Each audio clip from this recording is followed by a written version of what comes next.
কোরআন সুন্নাহর সঠিক ইলম যার মধ্যে নেই, যিনি কোরআন সুন্নাহর ইলমে বিদগ্ধ না, একদম পাকা না, একদম মজবুত না, একদম চক্ষুষ মান না, এইরকম অধিকাংশ লোকের সংখ্যা যারা দিন প্রচার করেন, অধিকাংশের অবস্থা হলো এরকম। এবং যে যেখানে আছে দাওয়াত তাবলীগের লাইনে, সে দাওয়াত তাবলীগ ছাড়া আর কেন কিছু বুঝতে চায় না, এরকম যদি হয় এটা ভুল পন্থা। ওয়াজ মাহফিলে যারা আছে ওয়াজ দিয়ে দিন প্রচার করতে হবে, আর কোনো রাস্তাই নেই, এরকম যদি মনে করে দিনের কোনো পথ নেই, এটাও ভুল পন্থা। খানকায় যে বসে আছে যদি মনে করে খানকায় একমাত্র রাস্তা, দিনের খেদমতের কোনো রাস্তা নেই, এটাও ভুল পন্থা। কি কথা বুঝতেছেন প্রিয় বন্ধুরা? যারা ইসলামের রাজনীতি করেন তারা মনে করতে থাকেন যে ইসলামের রাজনীতির মাধ্যমে ইসলাম প্রতিষ্ঠিত হবে, দিন প্রতিষ্ঠিত হবে। দিন প্রতিষ্ঠিত হওয়ার কোন রাস্তা নেই, এটাও একদম ভুল পন্থা। ইসলামের বিভিন্ন লাইনের খেদমতকারী ওই মানুষদের এখন চরিত্র হয়ে গেছে এরকম, হ্যাঁ, যে যেখানে আছে মনে করে আমার এখানে যা আছে এটা পুরোটা ইসলাম। আরে ভাই, 23 বছর পর্যন্ত মোহাম্মদ রাসূলুল্লাহ সাল্লাল্লাহু আলাইহি ওয়াসাল্লামের নিকট জিবরিল আমিন আসলেন এবং আল্লাহর নিকট থেকে আসমান থেকে ওহী নিয়ে আসছেন, আল্লাহর কালাম নিয়ে আসছেন, আল্লাহ পাকের নিকট থেকে ইলম নিয়ে আসছেন, ইলমের মহাসমুদ্র নিয়ে আসছেন।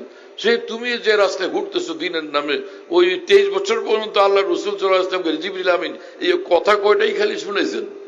কি আমার কথা বুঝতেছেন আপনারা? জিবরিল আমিনের আর কোনো কাজ কাম ছিল না। 23 বছর পর্যন্ত কথা কয়টাই ঘুরে ঘুরে ঘুরে ঘুরে রটতে থাকছেন, যেটাকে তুমি সকালেও বলো, দুপুরেও বলো, আসরেও বলো, সন্ধ্যায়ও বলো, এশার পরেও বলো, সব একই কথা ঘুরে ঘুরে তুমি বলতে থাকতেছো। এই কয়েকটা কথাই 23 বছর পর্যন্ত নিয়ে আসছে জিবরিল আমিন। আমার কথা আপনারা বুঝতে পারতেছেন প্রিয় বন্ধুরা? খুব খেয়াল করে শুনবেন।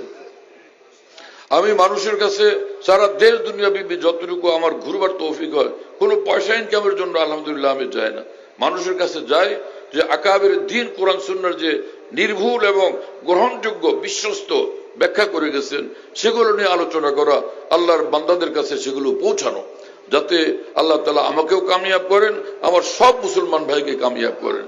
আমার কাছে কোনো দল নাই, কোনো পার্টি নাই, কোনো মতবাদ নাই, কোনো রাজনীতির দল নাই।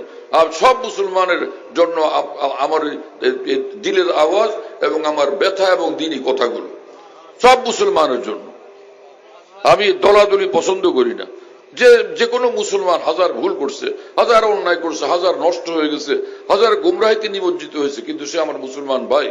হ্যাঁ, সে রাজা বাদশার ছেলে যদি ড্রেনের গান্দা নোংরা গলিজ আবর্জনার মধ্যে, ময়লার মধ্যে, দুর্গন্ধপূর্ণ ময়লার মধ্যে পড়ে যায়, সে সেখান থেকে আইসা যদি গোসল করে ভালোভাবে পদ্মার মধ্যে নাইবে গোসল করে নেয়, তাহলে এরপরে উঠবার পরে সে কি চামারের ছেলে না বাদশার ছেলে?